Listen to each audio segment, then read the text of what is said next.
Before streaming, before DVDs, there was a ghost that lived on a magnetic ribbon, a phantom that would appear on our television screens once a year, usually as the autumn leaves turned brittle and the scent of Halloween gave way to the warmth of Thanksgiving. For a generation, the 1980 made-for-TV movie, The Legend of Sleepy Hollow, wasn't just an adaptation, it was an event. This is the definitive story of that film, a beloved, well-worn sweater of a movie that, despite its modest budget and aging VHS quality, captured the hearts of millions. We explore Jeff Goldblum's iconic career-defining performance as the best Ichabod Crane, the film's chilling departure from Washington Irving's original tale into a genuine murder mystery, and the powerful, enduring nostalgia that has made this fuzzy classic a treasured annual tradition.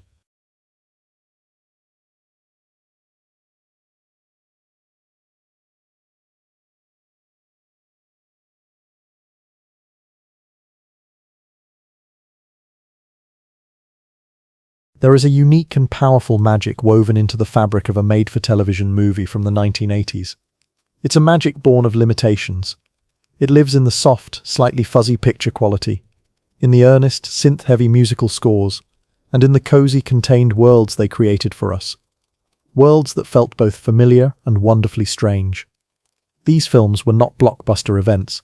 They were quiet visitors in our homes, companions for a dark and stormy night. And for a specific generation of viewers, no visitor was more anticipated, more beloved, and more genuinely chilling than the one who arrived every autumn on a powerful black horse with a flaming pumpkin held high in his hand.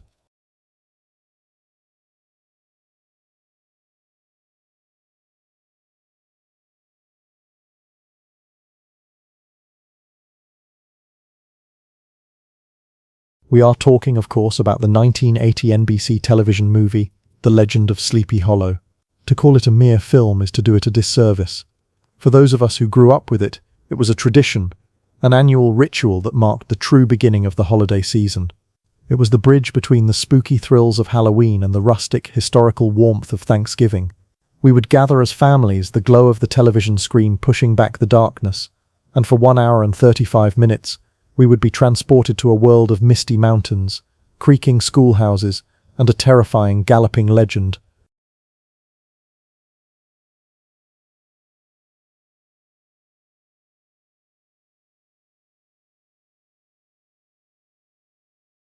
Today, in an era of endless streaming options and pristine high-definition remasters, this particular version of the legend has become something of a ghost itself.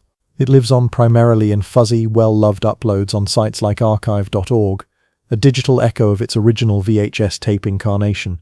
The sound is mono, the colors have bled slightly over the decades, but the heart of the film beats as strongly as ever. It is, as one fan so perfectly described it, a beloved, well-worn sweater. It might not be the most fashionable or the most pristine, but it is comfortable, it is familiar, and it holds within its very fibers the warmth of 1,000 cherished memories.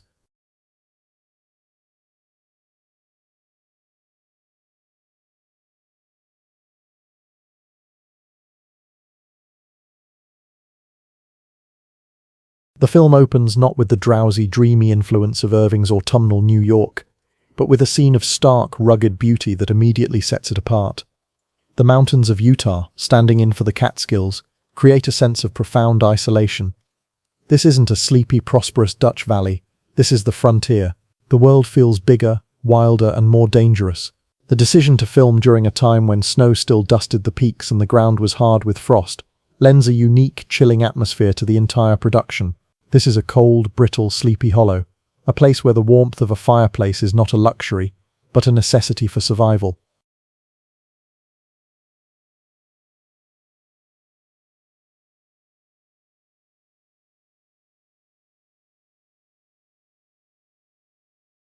Into this world walks our protagonist, Ichabod Crane, and from the moment he appears, we know we are in for something special. He is not a caricature of greed and cowardice.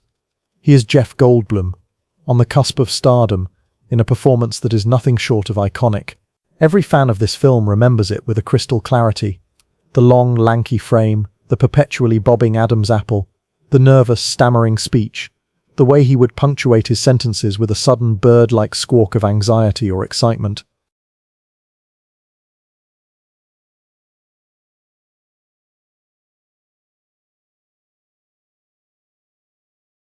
Goldblum doesn't just play Ichabod Crane, he inhabits him.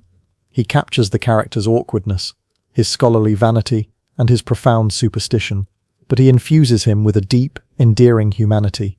This Ichabod is not just a fortune hunter. He is a romantic, a dreamer, a man of letters, who is genuinely, if clumsily, smitten with Katrina Van Tassel. He is a true outsider, not just in his lanky appearance, but in his very essence. He is a man of books and ideas in a world of brawn and practicality. And it is this vulnerability, this sense of a man completely out of his element, that makes his journey so compelling. For many viewers, Jeff Goldblum is, and always will be, the best Ichabod Crane. He is the living embodiment of Irving's description, a scarecrow eloped from a cornfield, but one with a surprisingly deep and romantic soul.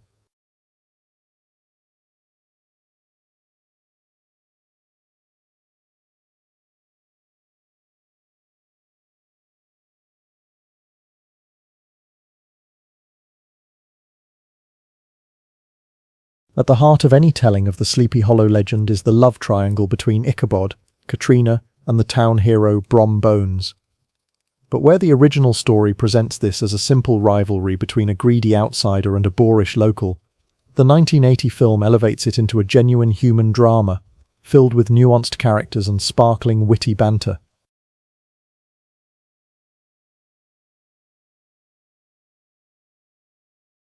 Meg Foster's portrayal of Katrina Van Tassel is a revelation.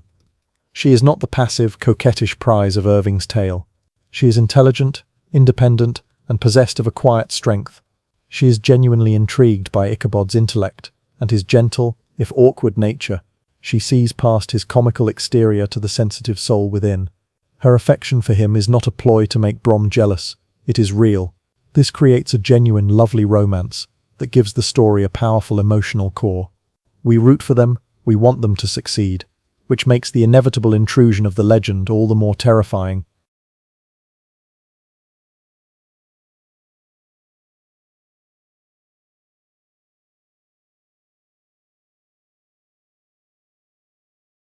And then there is Brom Bones, played with a perfect blend of charm and menace by Paul Sand. He is not just a simple town bully. He is a man who sees his world, his traditions, and his rightful place being threatened by this strange, intellectual newcomer. His jealousy is not just a matter of romantic pride, it is a deep, territorial rage. The film takes the time to develop their rivalry, showing Brom's pranks escalating from simple schoolboy antics to something far more sinister.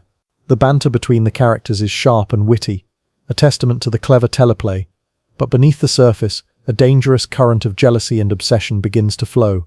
This is not just a competition, it is a battle for the soul of Sleepy Hollow and for the heart of a woman who is far more than a simple trophy.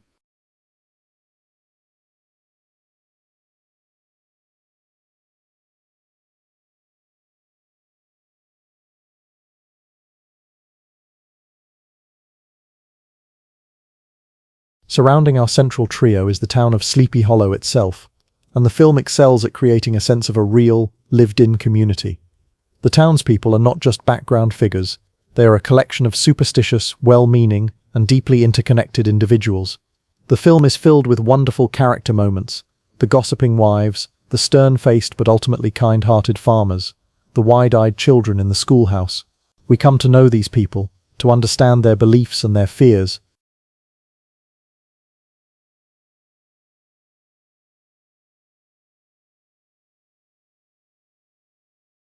Their superstition is not presented as a foolish flaw, but as a fundamental part of their worldview. They are a close-knit community, isolated by the mountains, and bound together by their shared history and their shared folklore. The spirits of the past are not just stories to them, they are a real, tangible presence in their lives. The tales they tell around the fire at the Van Tassel party are not just for entertainment, they are a reinforcement of their collective identity, a way of making sense of a world that is often harsh and unforgiving.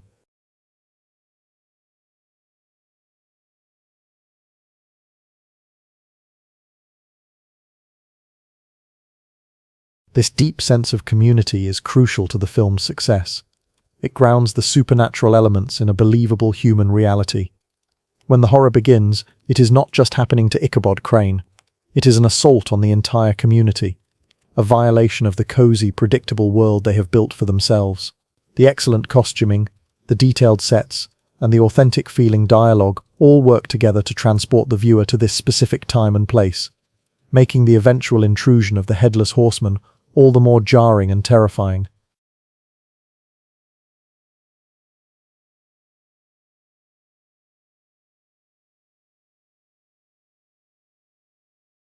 For its first two acts, the 1980 film is a charming, family-friendly adventure, a romantic comedy with a spooky autumnal backdrop. But it is in its third act that the film makes a bold and brilliant departure from its source material, a twist that has cemented its place in the memories of its fans. It transforms itself from a retelling of a folktale into a genuine, chilling murder mystery.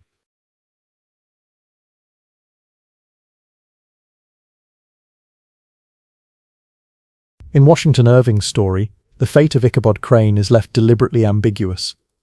The official story is that he was spirited away by the Headless Horseman, but the strong implication is that Brom Bones simply dressed up as the ghost to scare his rival away, and Ichabod, humiliated, fled the town to start a new life elsewhere. It is a cautionary tale about the dangers of greed and superstition.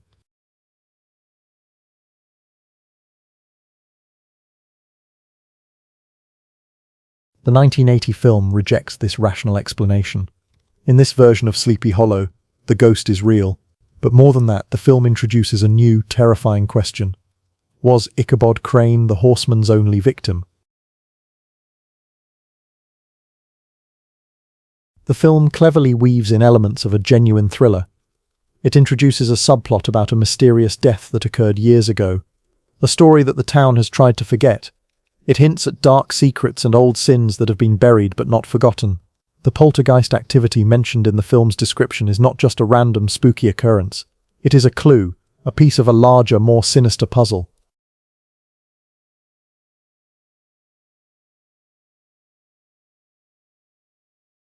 This alternate ending changes everything. The Headless Horseman is no longer just a prank or a random spectre. He is an agent of vengeance, an evil spirit tied to a past crime, a poltergeist whose rage has been reawakened by the new conflicts in the town. The love triangle is no longer just a romantic rivalry, it is the catalyst for a supernatural reckoning.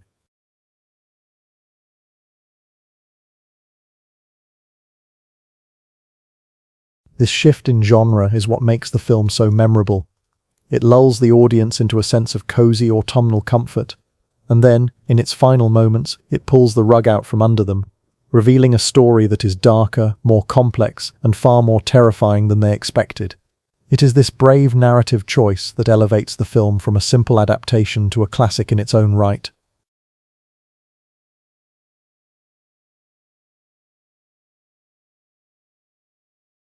The climax of the film, Ichabod's fateful ride home from the Van Tassel party, is a masterpiece of 80s television horror.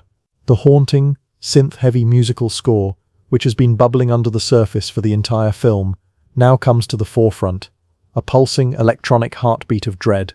The stark, moonlit landscape of the Utah mountains, with its skeletal trees and deep shadows, becomes a terrifying character in its own right.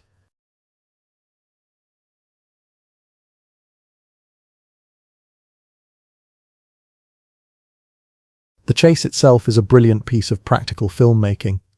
There is no CGI here. There is only the thunder of real hooves on hard-packed earth, the terrified, wide-eyed performance of Jeff Goldblum, and the imposing, silent figure of the Headless Horseman. The horseman in this version is terrifyingly real. He is a hulking, silent figure, his cape billowing behind him, the flames from his jack-o'-lantern head casting a demonic, flickering light on the trees around him.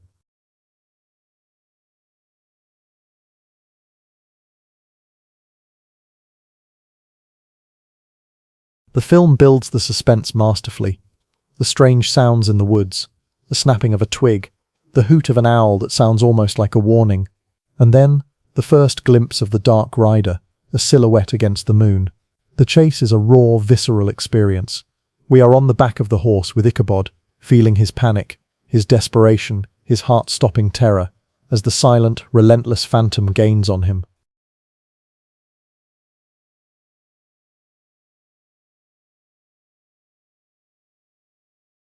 The scene at the bridge is the culmination of all this terror.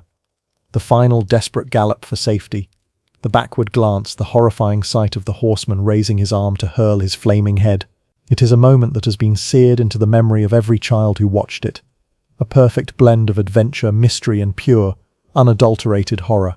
It is the moment that transformed a lanky, bumbling schoolteacher into a tragic hero, and a simple folktale into an unforgettable piece of American mythology.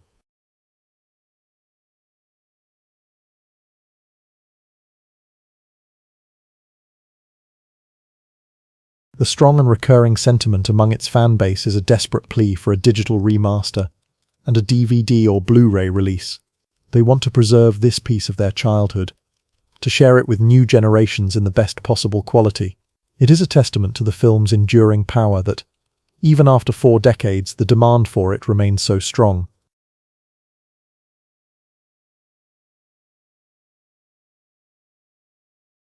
In many ways, this film is a time capsule. It captures a specific moment in television history, a time when a major network like NBC would produce a thoughtful, character-driven, and genuinely spooky piece of family entertainment. It captures the unique, slightly melancholic aesthetic of the late 70s and early 80s, from the costumes to the music.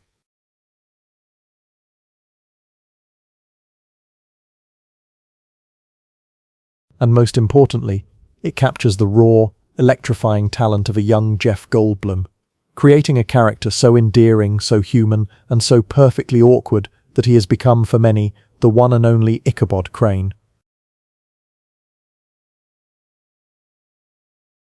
In the end, the 1980 Legend of Sleepy Hollow is more than just a movie. It is a feeling. It is the feeling of a cool autumn night, of the scent of wood smoke in the air, of the safe, warm glow of a television screen in a dark room. It is a shared memory for a generation, a piece of cultural DNA that has been passed down through worn-out VHS tapes and grainy internet uploads.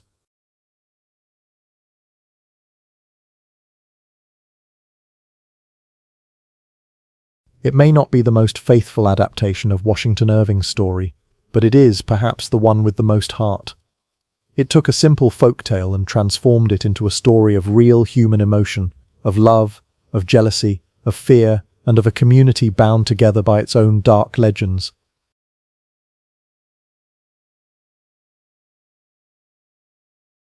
The film's enduring appeal is a powerful reminder that the most beloved stories are not always the most technically perfect or the most critically acclaimed. Sometimes, they are the ones that find us at the right time in our lives, the ones that become a part of our own personal history, the ones that feel like coming home. Like a beloved, well-worn sweater, this film may show its age, but it offers a comfort and a warmth that time cannot diminish. And for those of us who remember it, the ghost of this particular headless horseman will ride on, forever, in the haunted, nostalgic hollows of our own memories.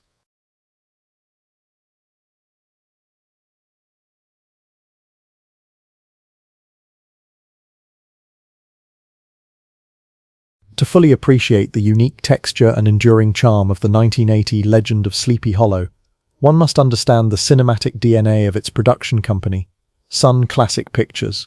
For a period in the late 1970s and early 80s, Sun Classic carved out a fascinating and highly specific niche in the entertainment landscape. They were the masters of the quasi-documentary, the speculative historical drama, and the family-friendly G-rated thriller. Their films, often shot on shoestring budgets in the rugged landscapes of Utah, had a distinct and instantly recognizable style.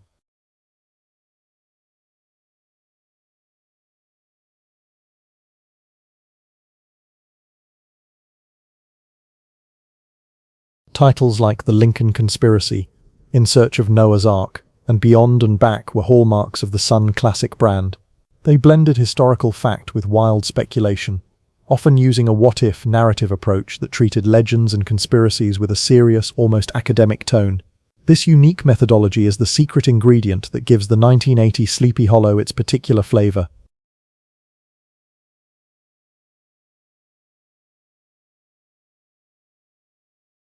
The film was directed by Henning Schellerup, a workhorse director for Sun Classic, who was a master of maximizing production value on a minimal budget. He knew how to use the stark, imposing landscapes of Utah to create a sense of scale and isolation that the story demanded. The teleplay, written by a team including Malvin Wald, Jack Jacobs and Thomas C. Chapman, bears all the hallmarks of a Sun classic production. It takes a piece of American folklore and treats it not as a flight of fancy, but as a historical mystery to be investigated.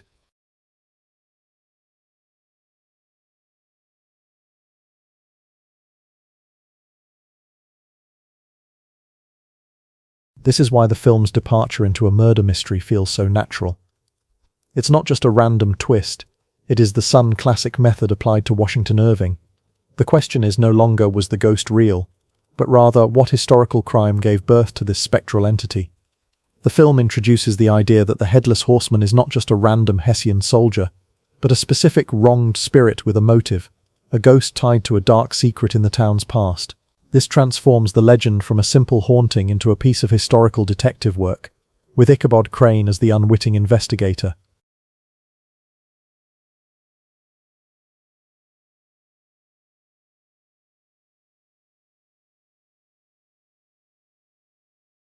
This approach also explains the film's earnest, serious tone. While there is comedy and romance, the supernatural elements are treated with a chilling gravity. The poltergeist activity, the whispers of the past, the chilling tales told around the fire, all are presented as pieces of evidence in a larger supernatural case file. It is this unique, quasi-documentary approach to a ghost story that sets the 1980 film apart from every other adaptation and makes it such a fascinating artifact of its time.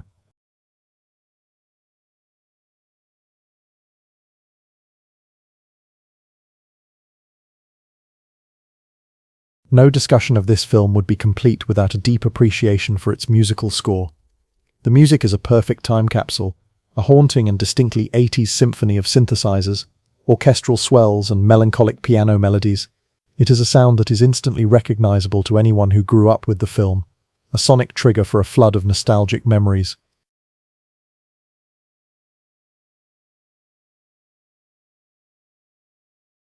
The score masterfully builds the film's atmosphere. In the early scenes, it is light and bucolic, a charming, folk-inspired melody that underscores the romance between Ichabod and Katrina and the gentle pastoral life of the town. But as the story darkens, so too does the music. The introduction of the Headless Horseman legend is accompanied by a low, ominous synthesizer drone, a sound that promises a creeping, inescapable dread.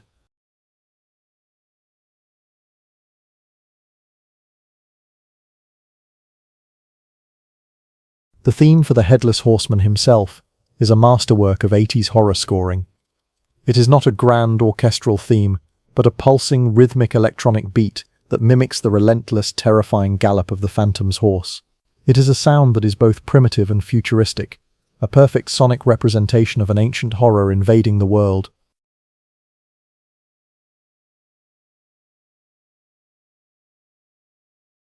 The music is not just background noise, it is an active participant in the storytelling. It tells us when to be charmed, when to be sad, and most importantly, when to be terrified.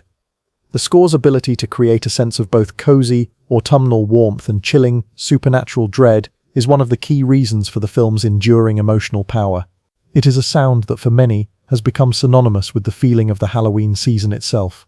The haunting, simple piano melody that plays over the opening and closing credits is, for a generation, the official anthem of Sleepy Hollow.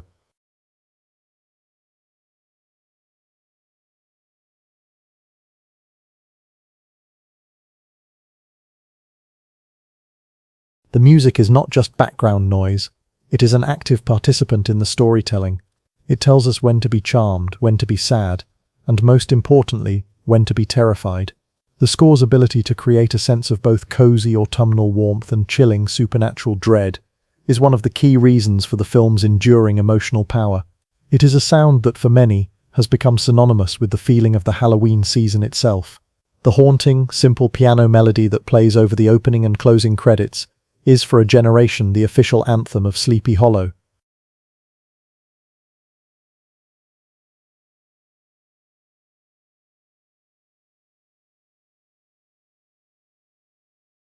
The most poignant aspect of the film's legacy is its current state of physical neglect.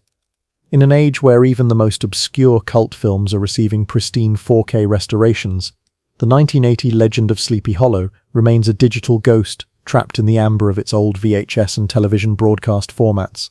The uploads that exist online are a labor of love, often recorded from old tapes, complete with the tracking errors and softened colors that were the hallmark of the medium.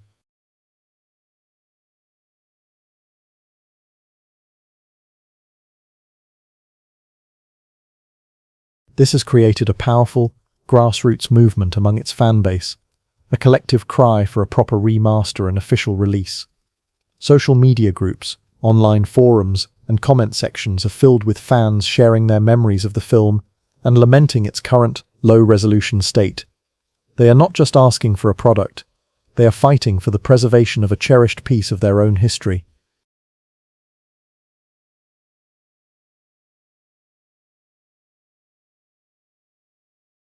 This has created a powerful, grassroots movement among its fan base, a collective cry for a proper remaster and official release. Social media groups, online forums and comment sections are filled with fans sharing their memories of the film and lamenting its current, low-resolution state. They are not just asking for a product, they are fighting for the preservation of a cherished piece of their own history.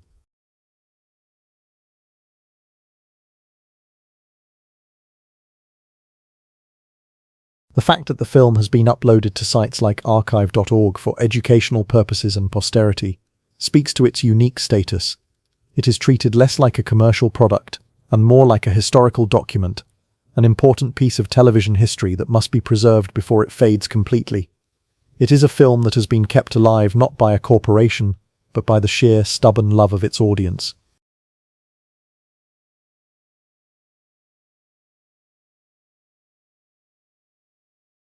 So we arrive at the final, most important question. Why? Why, in a world saturated with technically superior horror films and more faithful adaptations, do we return year after year to this humble 40-year-old television movie?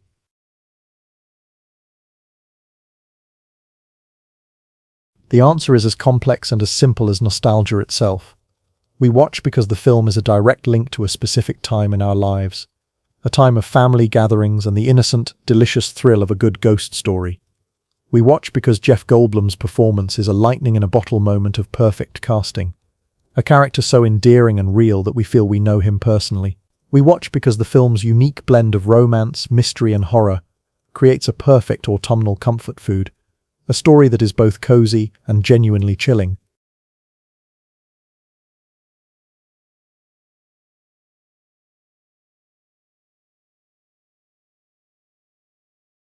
But perhaps the most profound reason we return is because the 1980 Legend of Sleepy Hollow understands something fundamental about the nature of a good legend. It knows that the best ghost stories are not just about the ghost itself.